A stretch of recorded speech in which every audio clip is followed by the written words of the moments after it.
Hey guys, we're going to talk about house hacking today, and this is the stage 1 of the Brody Fausett's method, game plan, strategy. So there's a reason that this is number 1, and mostly it's because it is a low barrier to entry to get into real estate investing. And everybody's going out and buying a home, right? It's just kind of what you do. And so if you can learn to make that home that you go buy an investment property and to set yourself up to start making passive income right out the gate, you're gonna be so much further ahead than anybody else. And so we're gonna dive into what that means and what that is and different ways that we've house hacked and the strategy behind it and why you should be doing it, okay? First up is just the basic definition of house hacking. In essence, what you're doing, it's that exact word, right? And it's kind of been thrown around a lot lately, house hacking, house hacking, house hacking. If you just think about it, if you're gonna hack a house, it's a way to come up with a hack to where you're not paying the mortgage 100% on your own. You're finding a way to somebody else to come in and subsidize that mortgage payment. And there's a lot of different ways to do that. Sometimes they might even subsidize it enough to where you're actually making money each month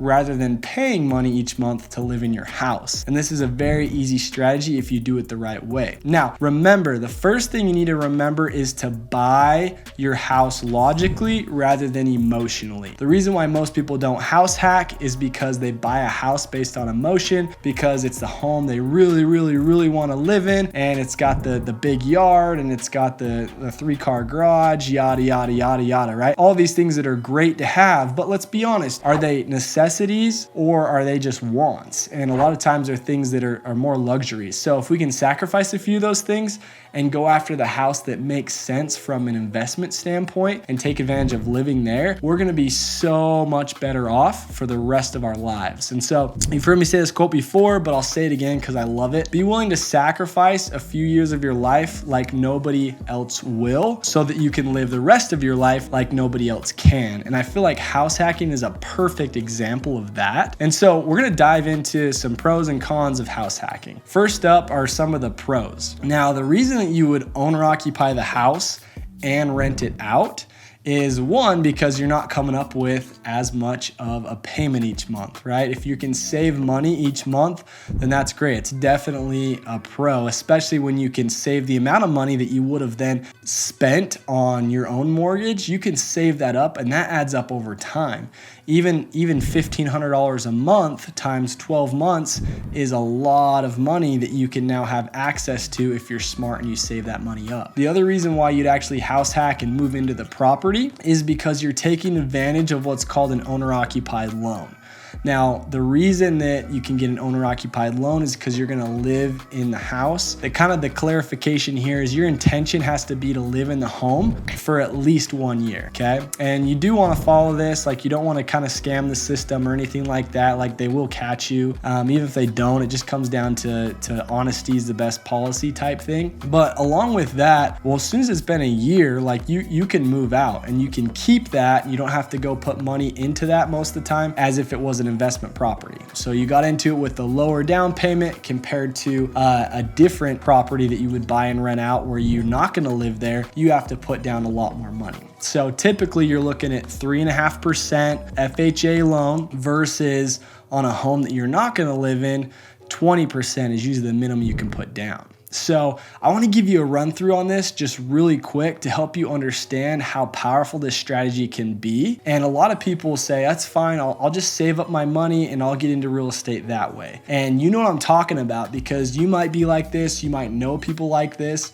where they bought a house, they lived there for a while, and then down the road they decide, hey, I want to get into real estate investing. It seems like a cool thing. A lot of people are doing it. And one, they'll try and take their house that they're living in and turn that into a rental. But the problem is, because they bought that house emotionally, they didn't buy it with keeping it in mind that it's going to be a rental property. So because of that, the numbers just don't work. And as we know, like the first rule to investing is the numbers don't lie. The numbers have to work. You can't fake those, right? So that's that's where they mess up the first time. The second thing, a lot of times what they'll do is say, yeah, I'm going to get into real estate investing, but I'm not willing to move out of my house. Like, are you kidding me? I love this house. We're not going anywhere, right? And so instead they kind of struggle along, slowly saving up their money. It might take them 5-6 years, right, to save up enough money for a down payment on an investment property. Let's just use a $200,000 home as an example. 20% down on a $200,000 home is $40,000. Now, most people won't ever see that amount of money in their bank account in their entire lifetime. They just won't, right? It is what it is. Like, even if they do have a decent job and they're starting out, like, it takes a long time for people to save up that kind of money.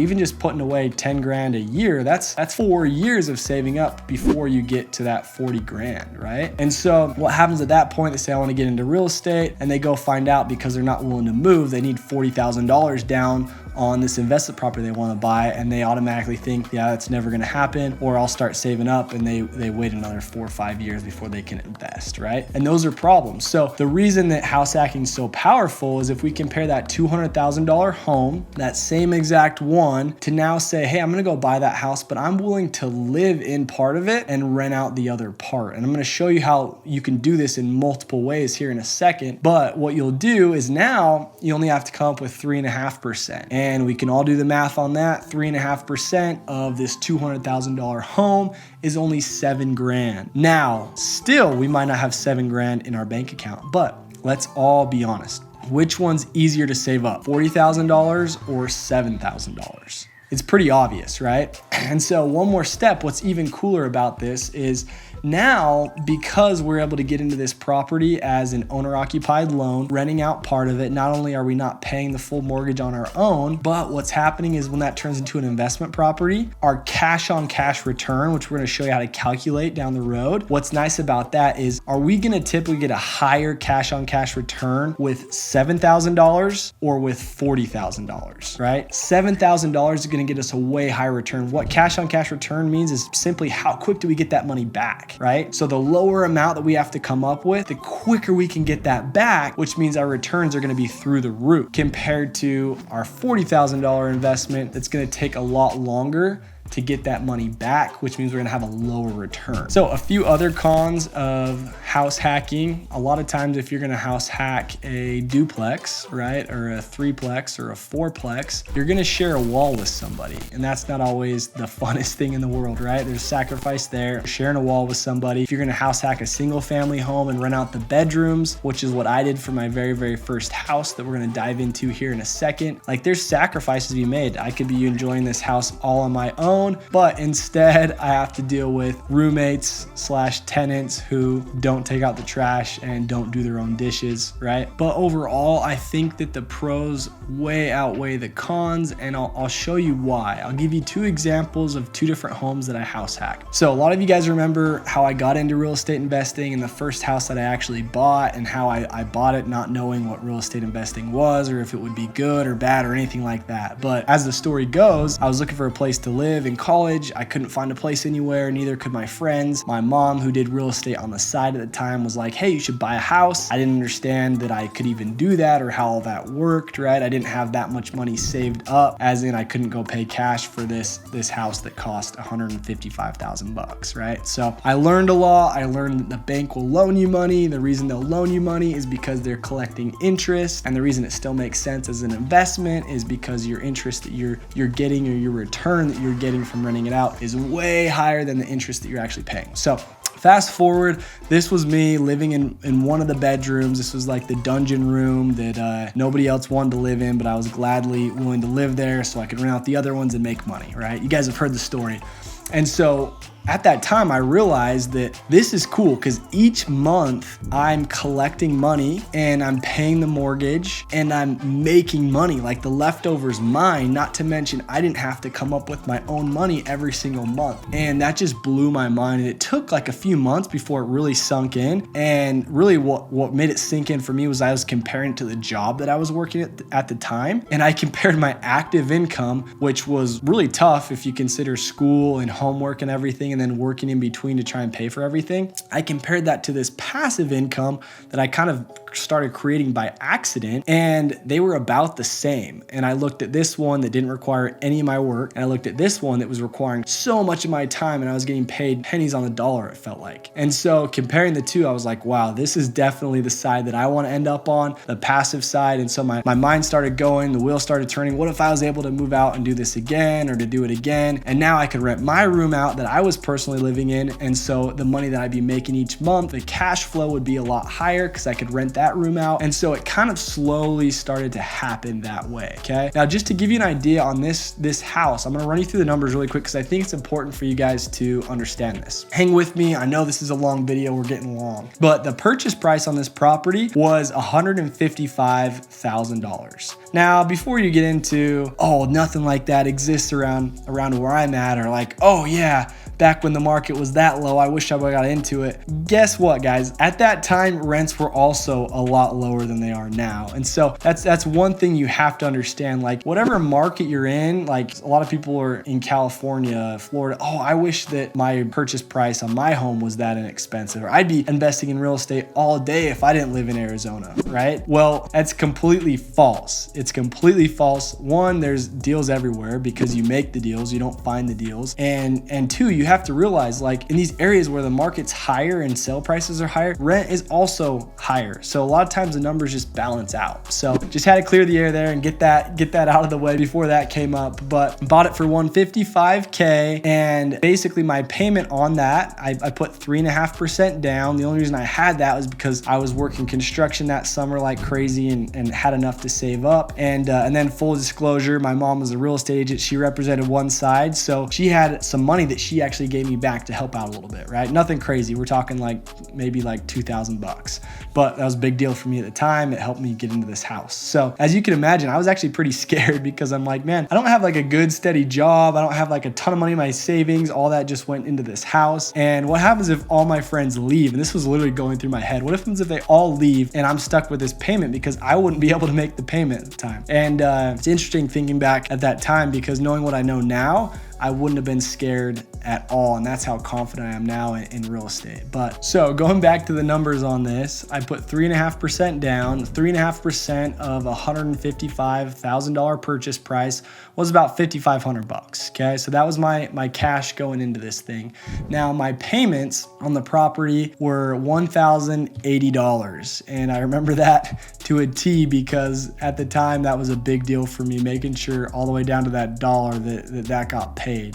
And what was cool is this home that I bought, it originally had 5 bedrooms, which I'll get to in a second. We added a 6th bedroom that bedroom rents out for $375, and it cost me $900 to build that 6th bedroom. So you can see this is a different conversation topic that we'll get into on rehab and stuff like that. But my $900 rehab investment on that property, it got paid back in less than 3 months, right? And that was all paid for. And now I started making more money.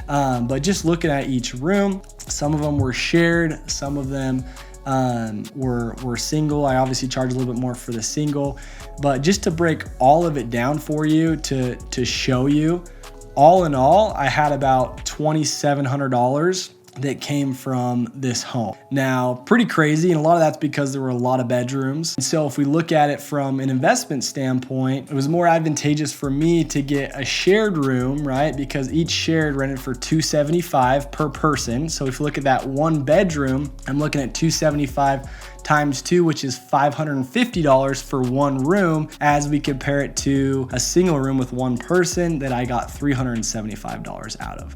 So obviously the bigger rooms, and that's one thing I always look for when I'm gonna go house hack a property is, hey, is this a shared room or is this a single room? Because it makes a difference on what you can get back rent wise. But all in all, combined together, after I moved out and I was renting out my room, and still to this day, the house brings in about $2,750. Okay, that's $2,750.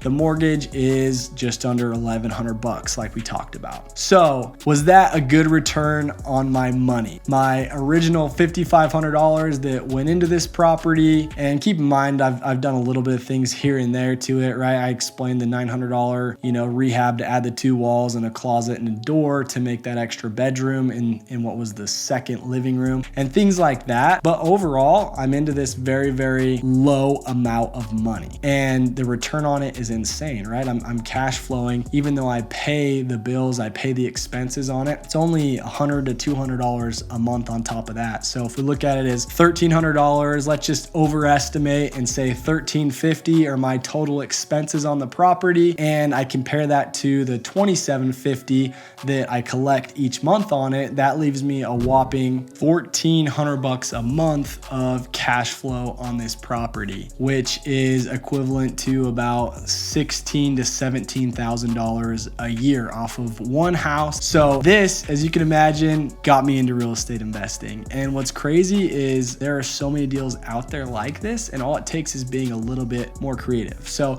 jumping into the second property that I bought, my wife and I, we wanted to get in our next property, and we knew that we had to find something that we could then live in and have some privacy, but then still rent out. So what made the most sense for us was getting into some sort of a duplex, right? And so I remember we found this house. It was the exact same purchase price as that first one, $155,000. And we thought we were just way overspending. We looked at it. The first day it came on the market, we took a tour, and there was probably 20 other investors / potential buyers there. And we're like, all right, let's just put it a full price offer. We want it. And because we were able to act quick on it, we ended up getting it for full price. And I was still like, oh man, did we overpay for this? But there was a kitchen in the basement. There was 2 bedrooms, 1 bathroom upstairs, and 2 bedrooms, 1 bathroom downstairs. And each level had a kitchen. And so that gave us an option. And this is an important point that I want to help you guys understand is we knew that renting the basement out to a married couple, they were only going to pay so much for it, right? Like the nicest apartments, and we made it nice. We painted it and stuff like that to make it nice. But the nicest apartments were going for $700, maybe $800, right? And so we knew like if we were really, really picky and really patient, we could maybe get $800 out of this, or we could rent it out to students and we could rent it by the room. And so because both of those rooms were actually big enough to be shared rooms, which was really key, right? Because we were able to get more money. We were able to charge for each of those rooms and get our $550 per room because that was split between 2 people, which added up to $1,100, right? So if we compare $1,100 to $800, we were wanting to go that route. Like the extra $300 was that important to us. And so these are the little things that help you get really, really good returns. One thing that we didn't know at the time, which I highly regret, is we put like 9.5% down on this property, and it made absolutely no sense. The reason we did that, I don't know. I think it was an even number. I want to say it was like 10 grand or something. We're like, yeah, let's just put 10 grand down on this property. And it wasn't very smart because it didn't allow us to like leverage our money. And what I mean by that is we could have gotten away with the same, 3.5, maybe 5% down, and save the extra 4 or 5 grand. And that 4 or 5 grand, we're probably paying an extra $30 a month for it, right? If you factor all that into the down payment and spending a little bit extra and getting a little bit lower of a payment, a mortgage payment each month, which it wasn't worth it at that point. That money would have been more valuable using it to fix up the property or something like that. So this property ended up being amazing for us because the way it all worked out with our down payment and everything, it was about $750 was our payment each month. We were cash flowing money while we were living there. The cool story with this one is once we moved out, right, we rented the upstairs, not to a couple, but to college students. And a lot of people ask about this, like, are you sure? Why do you do college students? Don't they wreck the place? Like, knock on wood, like it's been good. We do a good job at screening them, but surprisingly, they take care of our house. It seems for whatever reason, the guys actually do a better job at upkeep on the homes than the girls do. For whatever reason that is, we've always had had better luck that way. They're also not as like needy from a landlord perspective, but that's kind of a side point there. But getting back into this deal, once we moved out, and this just shows the power of like getting into a property, being willing to sacrifice, live there for a year at least, right? And then move out into the home that you want. Like we did that for 1 year, right? The first house, we already went over the numbers on that. We just got an extra $16,800 a year there because we're willing to do that, right? It's just 1 year of your life, that's it. And then on this property, like I said, the mortgage was about $750. We got the exact same amount from the upstairs as we did the downstairs, which was another $1,100. And then what we actually did on top of that was even though there's 2 kitchens, the family room downstairs, we framed that off, cost a couple $100, put a closet in it, turned it into a legal bedroom, and we rented that bedroom out. So instead of the house being 4 bedroom, 2 bath, we turned it into a 5 bedroom, and then we rented that room out to a single renter, a single tenant. And then the house, it just had 1 living room. We opened it up so it wasn't separated. There was 2 kitchens, but there's only 1 living room upstairs. Now, the reason we did this, the reason I explain it and tell you is because now instead of getting $2,200 a month in rent, even though that would have been a great cash flow, right? Well over $1,000 if we look at our $750 mortgage payment. The reason we didn't do that is because now we got an extra $375 a month from that single room. So our $2,200 a month coming in turned into $2,575. And like I said, if we want to go do the math on that, we subtract that from our $750 a month, which is about $1,800. Let's take out another $200, even though that's overestimating what we actually paid for utilities. That brings it down to $1,600. So $1,600, we multiply that by 12 months to see how much money will cash flow on the year. So now we have 2 properties within 2 years of doing this strategy. And these have been great properties, right? But the reason they've been great is because we made them great, right? What that means is you got to think outside the box a little bit. You got to think, hey, how can I do this? For anybody else buying it, they would have simply bought the house, put in a married couple downstairs, probably not fix it up and charge $650 a month, and then rented the upstairs out and charge maybe $800 a month because it's the upstairs. And now we're taking that exact same property and we're getting an extra $1,000+ a month from it just because we're thinking about it a little bit differently. So my reasoning behind going deep and showing you all this is it's crazy. And if we look at a return, right, the returns on these properties are 100+% cash on cash return because we use such a little amount of our own money going into it compared to the money that we actually got back coming out of it. So that is why we believe in house hacking. And those are just a few examples of how to get into it. In this next video, we're going to dive deep into the different ways that you can actually house hack.